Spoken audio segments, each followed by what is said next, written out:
Hello everyone, welcome to our channel. तो जैसा कि आप सब जानते हैं कि हम यहाँ पर बीएड थर्ड सेमेस्टर का जो हमारा सब्जेक्ट है इंग्लिश टीचिंग, उसके बारे में डिस्कस करते हैं। और ये हमारा यूनिट सेकेंड चल रहा है। यूनिट सेकेंड में आज का जो हमारा टॉपिक है वह थोड़ा सा वियर्ड है, लेकिन बहुत ही इम्पोर्टेंट टॉपिक है। यानी कि ये समझ लीजिए कि हर एक साल गैप कर जरूर पूछता है। कंपलसरी है, थोड़ा सा अजीब है लेकिन कंपलसरी है। कंपलसरी का इम्पोर्टेंट टॉपिक है, ये जरूर पूछता रहता है। मेनली किताब से पढ़ेंगे समझ में नहीं आएगा कि क्या है इसका मतलब, लेकिन आज मैं आपको इसके बारे में समझाने की पूरी कोशिश करूँगा। क्योंकि होता ये है कि कभी कभी जो आप पढ़ के गए होते हैं, क्योंकि दिया तो रहता है बहुत सारे, उसी में से 5 लिखने होते हैं, 10 में से 5-10 में से लिखने होते हैं, लेकिन कभी कभी याद नहीं आता है। तो अगर इसका आपका याद होगा तो आप लिख देंगे। ये एक इम्पॉर्टेंट टॉपिक होने वाला है आपके लिए। तो चलिए शुरू करते हैं। देखिए क्या है सेगमेंटल एंड सुप्रा सेगमेंटल। जैसा कि मैंने आपको बताया था पिछले वीडियो में कि हम पढ़ रहे हैं इंग्लिश में उसके साउंड्स के बारे में, यानी कि इंग्लिश साउंड्स कैसे करते हैं, यानी इंग्लिश का प्रोनाउंसिएशन कैसे किया जाता है, प्रोनाउंस कैसे किया जाता है, ठीक, कि इंग्लिश में साउंड को कैसे निकालते हैं। तो ये अभी हमारा कुछ 2-3 वीडियो साउंड्स पर ही चलेंगे, ठीक है। उसको आप देखेंगे, वो पूछता है, ऐसी बात नहीं कि ऐसे ही दिया गया है। आपको इंग्लिश के बारे में जानकार बनाना है, क्योंकि आप इंग्लिश के टीचर बनेंगे तो आपको इंग्लिश की हर एक चीज़ को जानना जरूरी है, ठीक है। तो देखते हैं जो हमारा आज का टॉपिक है क्या है, सेगमेंटल एंड सुप्रा सेगमेंटल। ये सेगमेंटल सुप्रा सेगमेंटल क्या होता है इसके बारे में देख लेते हैं। सेगमेंटल जिसे मैं बोलता रहता हूँ कि चलिए अगला देखते हैं कि अब नेक्स्ट सेगमेंट में क्या है। सेगमेंट का मतलब होता है खंड होता है, सुप्रा का मतलब जो अलग नहीं हो सकता, ठीक है। क्या है, देखो फोनोलॉजी आपको याद दिला दूँ, टेट का 1 नंबर। फोनोलॉजी क्या है, स्टडी ऑफ साउंड्स, ठीक है।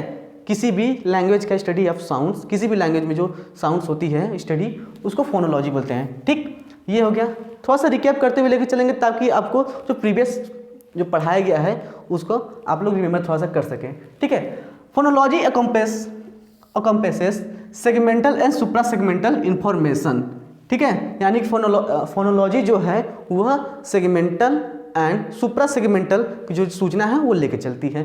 क्या है सेगमेंट, क्या है उसके पहले देख रहे हैं। सेगमेंट यानी जो खंड है, segment consist of vowel and consonants. यानी कि जो सेगमेंट होता है, देखिए इसको आप ओवरऑल ना सोचकर आप कोशिश करिए कि ये सिर्फ हम साउंड्स पढ़ रहे हैं। मैंने बताया कि हम अभी साउंड्स पढ़ रहे हैं, तो सिर्फ ये अंदर है। अभी इसको आप ऐसे मानिए कि बहुत डीप में पढ़ रहे हैं एक तरह से। ये देखिए ओवरऑल जो हम लोग पढ़े हैं उसके बारे में नहीं कि क्या है उसको नहीं देखेंगे, लेकिन अभी हम साउंड्स को पढ़ रहे हैं। तो थोड़ा सा ध्यान देकर आप ध्यान देने की कोशिश करिएगा, आप समझ में आ जाएगा, बहुत ही सिंपल है, ओके। देखते हैं, देखिए segments consist of vowel and consonants while. क्या कि जो सेगमेंट है, सेगमेंट्स जो है वो वॉवेल और कॉन्सोनेंट है, जबकि supra segmental features are speech attributes that accompany consonants and vowels but which are not limited to single sounds। समझते हैं इसको क्या करना चाहता है। किसका कहने का मतलब ये है कि सेगमेंट जो सेगमेंटल है वह सिर्फ वावेल और कॉन्सोनेंट को लेकर चलता है, यानी कि बहुत ज़्यादा नहीं है, ठीक। और ये सुप्रा सेगमेंट क्या करता है कि वो वॉवेल और कॉन्सोनेंट दोनों को एट्रीब्यूट एक जोड़ते हुए अकम्पनी माने मिलाकर चलता है, मिलाकर उसको बोलते हैं। और इसका not limited to the single sound, यानी कि यह सिर्फ एक सिंगल साउंड में न रह पाता है। एग्जाम्पल आपको क्लियर कर देगा। देखिए एग्जाम्पल क्या है, the pronunciations of the English word pie, देखिए यहाँ पर लिखा है ना, पाई एंड बाई, ठीक। ये क्या है, सेगमेंटल है। कहने का मतलब ये है, यहाँ पर पाई और यहाँ पर बाई, ये इसमें आ रहा है बस छोटा सा, क्या है, वॉवेल आ रहा है, और ये by differ only their initial phoneme segment P and B.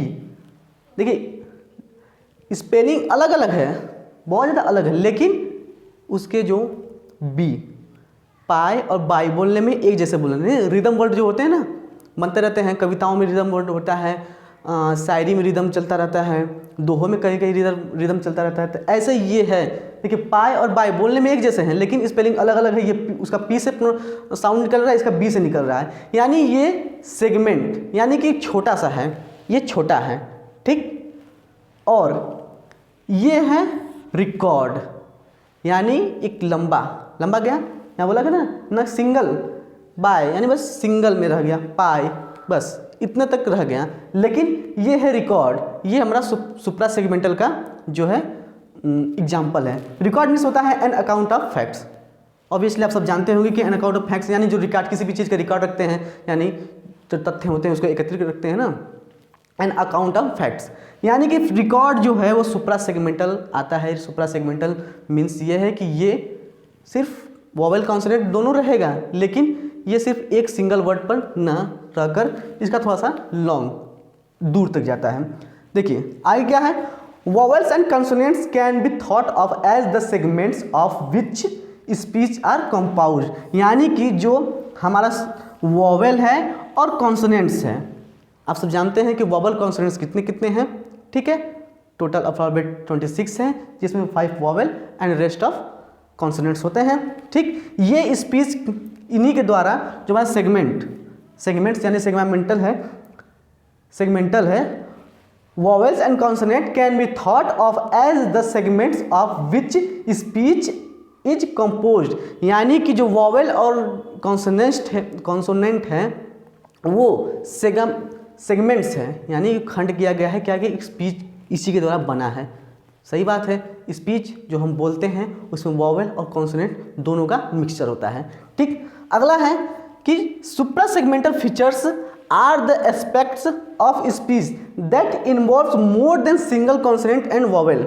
Just इसी बात को मैंने थोड़ा सा और डिवाइड करके थोड़ा सा और इलेबोरेट कर दिया है। कहने का मतलब ये है कि कॉन्सोनेंट सुप्रा सेगमेंटल क्या कह रहा है, सुप्रा सेगमेंटल ये कह रहा है कि स्पीच में जो सुप्रा सेगमेंटल होता है वो सिर्फ एक सिंगल कॉन्सोनेंट और वोवेल ना होकर एक लंबी उसका जो मीनिंग होता है, एक लंबा मीनिंग होता है, ठीक है। जैसा कि मैंने बताया कि पाई और बाई दोनों हैं, ये एक छोटा सा साउंड कर रहा है, ये सेगमेंटल है यानी छोटा खंड है, ठीक। और जो रिकॉर्ड है, एक record an account of record दूर तक जा रहा है, ठीक। ये है हमारा सुप्रा सेगमेंटल, ओके। स्क्रीनशॉट ले सकते हैं। इसमें मेन हम पढ़ेंगे, थोड़ा सा छोटा ही टॉपिक रहेगा, जो ये है वोवेल और कॉन्सोनेंट। सुप्रा सेगमेंटल और सेगमेंटल में यही दो मेन होते हैं, इनके बारे में आप थोड़ा सा जान लेंगे कि ताकि आपको एग्जाम्स में अगर इस टॉपिक पर लिखना हो, क्योंकि इन्हीं के अंदर लिखना है, तो ये भी आपको जानना चाहिए। स्क्रीनशॉट ले सकते हैं आप, ठीक है। अब हम अपने नेक्स्ट सेगमेंट में चलते हैं। जैसे मैंने बताया सेगमेंट, तो नेक्स्ट सेगमेंट चलते हैं, ठीक है। अब हम देखते हैं थोड़ा सा वोवेल्स, यानी थोड़ा सा वोवेल्स के बारे में जान लेते हैं कि वोवेल्स की क्या है। देखिए vowels, there are 5 vowels letter in English alphabets as you know already, A, E, I, O, U, ठीक। कि वोवेल्स कितने हैं, 5 है। But the sounds indicated by these 5 vowels are 20। देखिए यानी ये 5 जो वोवेल्स हैं ये कितने साउंड्स क्रिएट करते हैं, कितने साउंड्स प्रोनाउंस करते हैं, 20। देखिए यहाँ पर एक और थोड़ा सा फैक्ट समझ में आया। देखिए आपके टेक्स्ट एग्जाम में पूछेंगे कि जो इंग्लिश में कितने साउंड्स होते हैं, ऐसे लेटर्स नहीं, अल्फ़ाबेट नहीं पूछेंगे, 26 पूछेंगे कितने साउंड्स होते हैं, तो आप बताएंगे 44। टोटल 44 साउंड्स होते हैं, ठीक। और वही अगर पूछ देगा कि कितने वोवेल साउंड्स होते हैं, कितने कॉन्सोनेंट साउंड्स होते हैं, तब इसके लिए जैसा कि हम सब जानते हैं कि 5 वोवेल्स लेटर होते हैं, 5 वोवेल्स लेटर होते हैं, तो 5 से क्रिएट होंगे 20। जैसे मैंने बताया अभी 5 लेटर से क्रिएट होंगे 20 और जो रेस्ट बचेंगे उससे 24, यानी कि 21 जो बचेंगे, 21 जो कॉन्सोनेंट होते हैं उनसे 24 साउंड्स निकलते हैं और टोटल 20 और 24 मिलाकर 44 हो जाएंगे, ठीक है। ये है, ऐसा पूछता रहता है टीचिंग एग्जाम से इंग्लिश वाले सेगमेंट में, ठीक। इंग्लिश पेडागोजी पूछता रहता है कि टोटल कितने, या तो पूछ देगा टोटल कितने साउंड्स होते हैं, या तो पूछ देगा कि कितने वोवेल साउंड्स निकलते हैं, तो 5 से 20 हो जाएगा, 4 गुना निकलता है, ठीक। आगे हम देखते हैं कि a vowel sound is pronounced when the air comes, देखिए air comes out of the mouth freely without any blockage और closure in the mouth by the tongue, teeth और लिप्स। समझ में आया? समझ में आता है, समझाते हैं आपको। देखिए ये कहना ये चाहता है कि जो वॉवल साउंड्स होते हैं वो जो हमारे मुंह से, माउथ से बिना फ्रीली ऐसे ही निकलते हैं, विदाउट एनी ब्लॉकेज, किसी भी बिना किसी रुकावट के निकलते हैं, ना इसमें टंग, टीथ और लिप्स अधिकतर नहीं लगता है। यानी आप मुंह से बोल के भी देखिए कि ए, ई, आई, यानी बहुत ज़्यादा ब्लॉकेज नहीं है कि टी, ऐसा आप टी बोले, कॉन्सोनेंट का वर्ड है टी, आप अपने मुंह से जस्ट बोलिए टी बोलेंगे तो जीभ है ऊपर जाकर लग रहा है, डब्लू बोलेंगे पूरा जीभ ऐसे एकदम पूरा घूम जा रहा है। तो जो लेकिन जो अगर वॉवल का जो साउंड्स है उसको निकालेंगे तो ये हमारे मुंह में फ्रीली बिना किसी टंग, टीथ और लिप्स के आ रहा है। लिप्स भी नहीं आ रहा है, ए, आई, ओ, लिप्स हमारा खुला का खुला ही रहता है। ठीक, ये हो गई बात हमारा वॉवल्स के थोड़ा सा जनरल नॉलेज के बारे में कि ये वॉवल्स ऐसे निकलते हैं, ऐसे होते हैं। ठीक, अब आगे देखते हैं क्या लिखा है कि single vowel sounds are the sounds which are when pronounced when tongue remain in the same position. यानी कि जो सिंगल साउंड जो वॉवल होते हैं वो तब निकलते हैं जो हमारा जो टंग है वो उसी पोजीशन पर है। जैसे देखिए यहाँ पर लिखा गया है। ठीक, आगे से देख लेते हैं। They consist of one sound only and they called pure vowel. ठीक है, अब इसको थोड़ा सा ध्यान दे दीजिए। As it is sit, pot, hit, यानी कि जो सिंगल साउंड्स वॉवल होते हैं वो एक ही जगह, जो हमारा जो टंग होता है, जो हमारी जीभ होती है वो एक ही पोजीशन पर रहती है। आप मुंह से बोल के देखिए सिट, यानी हो भी रहा है सिट, एक ही जगह दिखता रहता है। पॉट, हीट बोलिए, पॉट बोलिए, देखिए जस्ट बोलेंगे मुंह से, जो हमारा जो टंग का जो पोजीशन है वो रिमेन यानी सेम रहता है। और but sometimes two vowel letter में produce a single vowel sounds यानी हीट। लेकिन कभी कभी ऐसा होता है कि दो वॉवल, देखिए यहाँ पर ई और ए दोनों आ गए हैं, ये एक ही निकलते हैं। हीट बोलिए, पीट बोलिए, मीट बोलिए, ये सब दो आ रहे हैं, ई ए दोनों एक साथ आ रहे हैं, लेकिन इन सब का जो प्रोनाउंस है, जो वॉवल निकल रहा है वो एक ही निकल रहा है। लेकिन कुछ होते हैं, कुछ और वॉवल्स होते हैं, वॉवल साउंड्स हैं जो दो मिलकर आते हैं, जैसे काइट। ठीक, अक्षर तो एक ही आ रहा है, यानी सिर्फ आई आ रहा है, लेकिन काइट बोलने में ए और आई दोनों आ रहे हैं। ठीक, इसको देख लिया। ऑयल हो गया, ऑयल मैंने आपको बताया था, फिर से आपको बता दे रहा हूँ कि ये सब डिप्थोंग्स होते हैं, ये सब ग्लाइट वर्ड इन सबको बोलते हैं। ग्लाइट वर्ड वो वर्ड होते हैं जो दो साउंड प्रोनाउंस करते हैं। ठीक, ये हमारा हो गया साउंड का। अगर स्क्रीनशॉट लेना है स्क्रीनशॉट ले सकते हैं। थोड़ा सा हम जल्दी चल रहे हैं क्योंकि आपका जो कोर्स है थोड़ा सा पीछे है और एग्ज़ाम्स करीब भी आ चुके हैं, तो ज़्यादा इसमें डीप ना जाते, बस आपको समझाते हुए चल रहे हैं।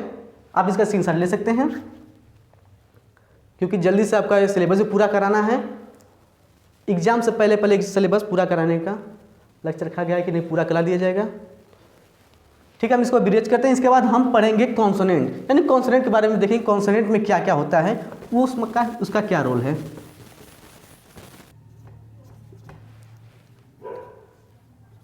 ठीक, अब हम देखते हैं कि क्या है कॉन्सोनेंट, यानी कि कॉन्सोनेंट का जो हमारा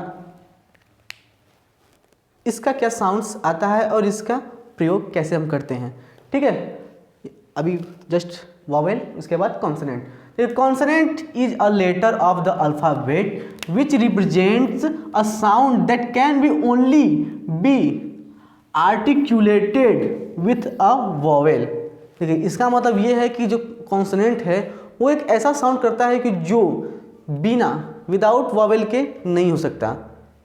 ऐसी बात नहीं कि ये इसका पूरा डिफिनेशन है कि कॉन्सोनेंट वही है जो उसमें वॉवेल जरूर आता है, लेकिन मोस्ट ऑफ चांस है कि कुछ भी आप लिखिए उसमें कोई भी कॉन्सोनेंट, अगर क्यूट ही लिख रहे हैं तो उसमें वॉवेल जरूर आएगा। और भी अगर कोई शब्द है, काइट है, लाइट है, यानी मेनली मोस्ट ऑफ जो वर्ड्स होते हैं इंग्लिश के जो कॉन्सोनेंट से शुरू होते हैं उनके बीच में वॉवेल्स जरूर आते हैं। ठीक, तो ये ऐसा नहीं, मैंने जस्ट फिर बता रहा हूँ कि डिस्क्लेमर टाइप है कि ये इसका ओवरऑल डेफिनेशन नहीं है, लेकिन ऐसा मोस्ट ऑफ वर्ड्स में होता है कि कॉन्सोनेंट्स जो होते हैं, a consonant is a letter of the alphabet which represents a sound that can only be articulated with a vowel. ठीक, उम्मीद है इसको समझ में पा रहे होंगे क्या मैं बोलना चाहता हूँ, क्या मैं कहना चाहता हूँ। थोड़ा सा ध्यान देंगे समझ में आ जाएगा। ठीक, यहाँ पर एक पॉइंट ये है, स्टार बना लीजिए। जैसे मैंने बताया कि there are 21 sound 21 consonants which create 24 sounds. मैंने बताया 44 साउंड्स ओवरऑल होते हैं, जिसमें से 20 वोवेल साउंड्स होते हैं और 24 कॉन्सोनेंट साउंड्स होते हैं। ठीक, देखिए ये जो मैं यहाँ पर जो फ्रेम बनाया हूँ, डायग्राम बनाया हूँ, इसको आपको एक दर्शाने के लिए बताया है कि जो कॉन्सोनेंट्स होते हैं, जो कॉन्सोनेंट्स के जो साउंड्स होता है वह किसी भी वर्ड में कहाँ यूज होता है और कैसे यूज होता है। अगर आप ये अपने आंसर कॉपी में लिख रहे हैं तो विश्वास मानिए आप बहुत ज़्यादा प्रभावित करेंगे एग्जामिनर को। ठीक है, देखिए पहला जो हमारा कॉन्सोनेंट है, मतलब ऐसे ही रेंडमली कुछ कॉन्सोनेंट्स को चूज किया है, उस पर देखते हैं। ए पी यानी पी है, इसको अगर हम आगे रखते हैं कॉन्सोनेंट को तो यानी पिन होगा। अगर ये बीच में रहेगा तो स्पिन होगा, आगे एस भी आ गया, स्पिन हो गया। अगर सबसे लास्ट में रखते हैं तो ये सिप हो गया। ठीक है, आगे जाइए फिर उसको पता चलेगा, ये होगा पी का। अगला है बी, बिट। आगे सबसे देखिए इनिशियल, मीडियल एंड फाइनल। ध्यान दीजिएगा, इनिशियल मैंने पहले रखेंगे, मिडिल मैंने बीच में, उसके बाद फाइनल मैंने लास्ट में रखेंगे, तब क्या होगा। Bit, clubs and hub. Bit, clubs, देखिए बिट पहले ब आया, क्लब्स मैंने पहले सी क आया, उसके बाद साउंड पर थोड़ा सा ध्यान दीजिएगा, उसके बाद बी बीच में आया, फिर हब यानी बी बाद में आया। ठीक, आगे है टी यानी टेक, स्टोन एंड लिट। आप मेरे साथ इसको अगर दोहराते हुए चलेंगे तो थोड़ा सा और अच्छी तरीके आपको समझ में आएगा। देखिए यहाँ पर जो ये है आपको समझ में नहीं आएगा, ये टी है, अब बीच में ये थोड़ा सा कोई सिंबल दिया गया है। ये थ जो हमारा हिंदी में थ है उसका साउंड्स करता है। जैसे मैंने आप देखे होंगे कि जो हिंदी के जो साउंड्स होते हैं ऐसे ऐसे चलते रहते हैं, ऐसे ऐसे एस बनाकर चलते रहते हैं, कोई भी होता है उसका चलता रहता है। तो ये इंग्लिश में भी टी यानी कोई भी एक लेटर रख दिया जाएगा, उसके आगे कोई ना कोई साउंड बनाया जाता है जिसका एक इंडिविजुअल मीनिंग होता है। ठीक है, ये है टी नहीं थ यानी च, ये च का साउंड है। च माने चैन। देखिए पहला अगर ये आगे लग गया है CH, ये चैन है, ये फेच्ड च आ रहा है ना बीच में, ये टीच यानी टीचर, च लास्ट में आया, ये च का साउंड है। यहाँ पर थ का था, माफ़ करिएगा थोड़ा सा, सॉरी। आगे देखिए ये है, ये हो गया एफ, फैन। आगे हम फैन रखेंगे, उसके बाद स्पेयर। देखिए ये मैंने कहा कि आगे जाकर आपको थोड़ा सा और अच्छे से क्लियर आएगा। यहाँ पर स्टार्ट हुआ एफ से यानी फ का साउंड, लेकिन स्पेलिंग देखिए यहाँ पर SPHER स्पेयर है, लेकिन फ का जो साउंड है वो निकल रहा है, स्पेयर होता है। ठीक, और ये है हाफ। ये तो क्लियर है कि यहाँ पर एफ है, यहाँ पर एफ है, लेकिन यहाँ पर PH से भी फ का साउंड निकलता है। आगे हमारा ये जो सिग्मा दिया गया है, सिग्मा का मतलब होता है थ, जो हमारा हिंदी का थ होता है। आगे लगाएंगे थिन, बीच में लगाएंगे माउथ है, और ये मंथ्स रहेगा, यहाँ मंथ्स, ये मंथ्स है यानी बीच में थ भी आया है, उसके बाद बाथ यानी लास्ट में। अब ये है जेड का मतलब होता है जू। देखिए जेड बोलेंगे क्या, लेकिन अगर ये कॉन्सोनेंट में प्रयोग हो रहा है, जेड जो प्रयोग होता है ये जू हो जाएगा, और बीच में आएगा तो बज्ड हो जाएगा, और लास्ट में देखिए यहाँ भी थोड़ा सा आ गया लूज यानी LOSE।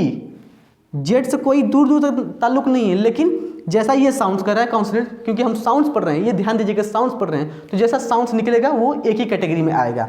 ठीक, तो ये लूज। उम्मीद है ये जो हमारा कॉन्सोनेंट का जो पार्ट है या फिर जो हमारा सेगमेंटल और सुप्रा सेगमेंटल समझ में आया होगा। स्क्रीनशॉट लेना तो स्क्रीनशॉट ले सकते हैं। ठीक है, तो मिलते हैं अगले वीडियो में, तब तक के लिए थैंक यू।